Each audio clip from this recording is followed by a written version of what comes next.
Hi friends, welcome back to Jaya's recipes. എല്ലാവർക്കും നമസ്കാരം. അപ്പോൾ ഇന്ന് ഞാൻ കോളിഫ്ലവറും മുട്ടയും ഒക്കെ വെച്ചിട്ടുള്ള ഒരു കോളിഫ്ലവർ ഫ്രൈ ആണ് കാണിക്കുന്നത്. അപ്പോൾ ഇത് നല്ല ക്രിസ്പി ആയിട്ടുള്ള ഒരു ഫ്രൈ ആണ്. അപ്പോൾ നമുക്കിത് സ്നാക്സ് ആയിട്ടും അതുപോലെ തന്നെ സ്റ്റാർട്ടറൊക്കെ ആയിട്ട് കഴിക്കാൻ പറ്റിയ ഒരു അടിപൊളി സംഭവമാണ്. അപ്പോൾ നമുക്ക് കണ്ടു നോക്കാം എങ്ങനെയാണ് ഉണ്ടാക്കുന്നതെന്ന്. അതിന് വേണ്ടിയിട്ട് ഞാനൊരു 250 ഗ്രാം കോളിഫ്ലവറാണ് എടുത്തിരിക്കുന്നത്, അതായത് 1/4 കിലോ കോളിഫ്ലവർ. അപ്പോൾ ഇത് നന്നായിട്ട് കഴുകി വൃത്തിയാക്കി വെച്ചതാണത്. അപ്പോൾ ഇത് ഇനി ചെറിയ ഫ്ലോററ്റ്സ് ആയിട്ട് മാറ്റണം. വലിയ പൂവുകളാക്കരുത്, വളരെ ചെറിയ പൂവുകളാക്കിയിട്ട് ഇത് മാറ്റിയെടുക്കാൻ ശ്രദ്ധിക്കണം. ഇതിന് നമ്മൾ തിളച്ച വെള്ളത്തിലിട്ടിട്ട് ബ്ലാഞ്ച് ചെയ്യണമൊന്നുമില്ല, അതിൻ്റെ ഒന്നും ഒരു ആവശ്യമില്ല. നമ്മൾ നേരിട്ടിട്ട് ഫ്രൈ ചെയ്തെടുക്കുക മാത്രമേ ചെയ്യുന്നുള്ളൂ. അപ്പോൾ അത് കാരണം തന്നെ വളരെ ചെറിയ ഫ്ലോററ്റ്സ്, അതായത് ചെറിയ പൂക്കളായിട്ട് ഇത് അടർത്തിയെടുക്കാൻ ശ്രദ്ധിക്കുക. ഇനി നമുക്കിതിലേക്ക് വേണ്ട മസാല റെഡിയാക്കാം. ഇഞ്ചി വെളുത്തുള്ളി പേസ്റ്റ് 1 ടീസ്പൂൺ ചേർക്കുക. കാശ്മീരി ചില്ലി പൗഡറാണ് ചേർക്കുന്നത്. അതിന് പ്രത്യേകിച്ച് അളവൊന്നുമില്ല, കളറിന് എത്ര വേണ്ട വെച്ചാൽ നമ്മൾ അതിനനുസരിച്ച് ചേർക്കുക കേട്ടോ. കുറച്ച് നല്ല മുളക് പൊടി, കുറച്ച് എരിവുള്ള മുളക് പൊടി ചേർക്കുക. Pepper powder 1/4 teaspoon pepper powder ചേർക്കുക, അതായത് കുരുമുളക് പൊടി. ഉപ്പ് ചേർക്കുക. ഫ്ലേവറിന് ആവശ്യമായിട്ടുള്ള ഗരം മസാല ചേർക്കാം. ഇതിൽ കുറച്ച് കറിവേപ്പില ഇടാം, കുറച്ച് മല്ലിയുടെ ഇല ഇടാം. ഇതിലേക്ക് ഒരു 3 ടേബിൾ സ്പൂൺ കോൺഫ്ലോറാണ് ചേർത്തിരിക്കുന്നത്. ഞാൻ ആദ്യം 1 സ്പൂൺ ചേർത്തിട്ടുണ്ടായിരുന്നു കേട്ടോ. ഇനി ഇതെല്ലാം കൂടി നന്നായിട്ടൊന്ന് മിക്സ് ചെയ്യുക. ഞാനിനി 1 മുട്ടയാണ് ചേർക്കുന്നത്. അപ്പോൾ നിങ്ങൾക്ക് മുട്ട വേണ്ടെങ്കിൽ മുട്ട ഒഴിവാക്കിയിട്ട് ബാക്കിയുള്ള ചേരുവകൾ മാത്രം ചേർത്താൽ മതി കേട്ടോ. 1 മുട്ട മതി. മുട്ട കൂടി ചേർത്തിട്ട് നന്നായിട്ടൊന്ന് മിക്സ് ചെയ്യുക. ഇപ്പോൾ നിങ്ങൾക്ക് മുട്ടയ്ക്ക് പകരം കോൺഫ്ലോർ വേണമെങ്കിൽ കുറച്ച് കൂടുതൽ ചേർക്കാം. പിന്നെ 1 ടേബിൾ സ്പൂൺ തൈര് കൂടി ചേർക്കുക. മുട്ട ചേർക്കുന്നില്ലെങ്കിൽ 1-2 ടേബിൾ സ്പൂൺ തൈര് കൂടി ചേർക്കുക. അപ്പോൾ നല്ലൊരു ടേസ്റ്റാണ് അതിന്. പിന്നെ കുറച്ചും കൂടി കൂടുതൽ കോൺഫ്ലവർ ചേർത്താൽ മതി. ഇനി ഇതിൽ കുറച്ച് വെള്ളം ചേർത്തിട്ട് നന്നായിട്ടൊന്ന് മിക്സ് ചെയ്യുക. വെള്ളം കൂടി പോകരുത് കേട്ടോ.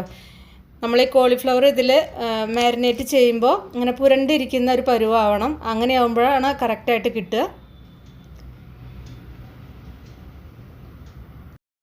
ഇനി ഇതാ കോളിഫ്ലവറും കൂടി ചേർത്തിട്ട് നന്നായിട്ട് മിക്സ് ചെയ്തെടുക്കുക. അപ്പം ഞാൻ ഇതിലേക്ക് കുറച്ച് 1 ടേബിൾ സ്പൂൺ അരിപ്പൊടി ചേർത്തിട്ടുണ്ട്. അപ്പോൾ അരിപ്പൊടിയും കൂടി ചേർത്തിട്ട് നന്നായിട്ട് മിക്സ് ചെയ്യുക. ഇപ്പോൾ ഇതാ നന്നായിട്ട് മിക്സ് ആക്കിയിട്ട് വെച്ചിട്ടുണ്ട്. കണ്ടില്ലേ, നന്നായിട്ട് മാരിനേറ്റ് ആയിട്ടുണ്ട്. ഇനി നമുക്ക് നല്ല ചൂടുള്ള എണ്ണയിൽ ഇത് വറുത്ത് കോരിയെടുക്കണം.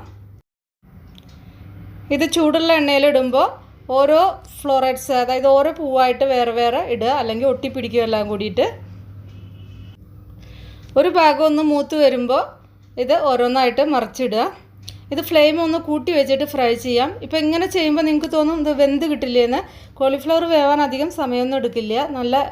നല്ല ചൂടിൽ പെട്ടെന്ന് വെന്ത് കിട്ടുന്ന ഒരു സംഭവമാണ്.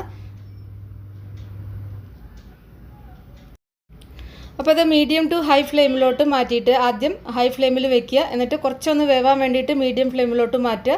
അത് കഴിഞ്ഞിട്ട് നമ്മൾ കോരിയെടുക്കുന്ന സമയത്ത് വീണ്ടും ഹൈ ഫ്ലെയിമിലേക്ക് മാറ്റിയിട്ട് കോരിയെടുക്കുക. ഇപ്പോൾ അതാ റെഡി ആയിട്ടുണ്ട്. കണ്ടില്ലേ, നല്ല കളർഫുള്ളായിട്ടുണ്ട്. അതുപോലെ തന്നെ നല്ല ക്രിസ്പിയാണ്. ആ ഗരം മസാലയുടെ ടേസ്റ്റൊക്കെ കാരണം നല്ലൊരു ഫ്ലേവറാണ് കേട്ടോ ഇതിന്.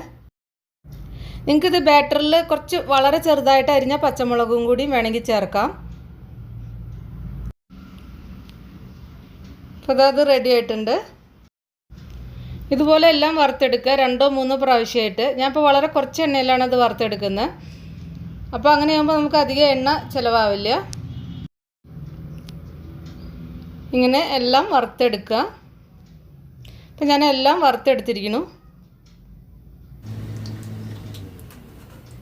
കണ്ടില്ലേ, ഞാനിപ്പോൾ ഇതൊരു 3 തവണയായിട്ടാണ് വറുത്തെടുത്തിരിക്കുന്നത് കേട്ടോ. അങ്ങനെ ആകുമ്പോൾ നമുക്ക് നന്നായിട്ട് നല്ല രീതിയിൽ നല്ല ക്രിസ്പി ആയിട്ട് വറുത്തെടുക്കാൻ പറ്റും. ഇനി അവസാനം കുറച്ച് എണ്ണയിൽ കുറച്ച് കറിവേപ്പില, കുറച്ച് അധികം കറിവേപ്പില എടുക്കുക കേട്ടോ. 1-2 കറിവേപ്പില ഒന്ന് ഫ്രൈ ചെയ്തെടുക്കുക. അത് ഇതിൽ മിക്സ് ചെയ്യാനാണ്. അതുപോലെ തന്നെ 2-3 പച്ചമുളകും ഒന്ന് ഫ്രൈ ചെയ്തെടുക്കാം. പച്ചമുളക് ഒന്ന് കീറിയതിന് ശേഷം മാത്രമേ എണ്ണയിൽ ഇടാവൂ, അല്ലെങ്കിൽ മുഖത്തേക്ക് പൊട്ടിത്തെറിക്കും. ശ്രദ്ധിക്കണം. ഒരു ഹോളെങ്കിലും ഇട്ട് കൊടുക്കണം, എന്നിട്ടാണ് പച്ചമുളക് ഫ്രൈ ചെയ്യാവൂ. അപ്പോൾ കറിവേപ്പില കുറച്ച് അധികം ഫ്രൈ ചെയ്തിട്ട് ഒന്ന് പൊടിച്ച് ഇട്ട് കൊടുത്താൽ നല്ല ഒരു ഫ്ലേവർ കിട്ടും. അപ്പോൾ അത് വളരെ എളുപ്പത്തിൽ ഉണ്ടാക്കാൻ പറ്റുന്ന കോളിഫ്ലവർ എഗ് ഫ്രൈ റെഡി ആയിരിക്കണം. നല്ല ക്രിസ്പി ആൻഡ് ക്രഞ്ചിയാണ്, നല്ല ടേസ്റ്റുമാണത്, നല്ലൊരു ഫ്ലേവറൊക്കെയാണ്. അപ്പോൾ നിങ്ങൾ ഉണ്ടാക്കി നോക്കിയിട്ട് നിങ്ങളുടെ ഫീഡ്ബാക്കൊക്കെ ഒന്ന് അറിയിക്കുക. ഇഷ്ടപ്പെട്ടാൽ ഒന്ന് ലൈക്ക് ചെയ്യുക. അതുപോലെ തന്നെ നമ്മുടെ ചാനൽ ഇതുവരെയായിട്ടും സബ്സ്ക്രൈബ് ചെയ്തിട്ടില്ലെങ്കിൽ പ്ലീസ് ഒന്ന് സബ്സ്ക്രൈബ് ചെയ്യുക. അപ്പോൾ ഇനി നമുക്ക് വേറെ ഈ റെസിപ്പി വീണ്ടും കാണാം. Thank you.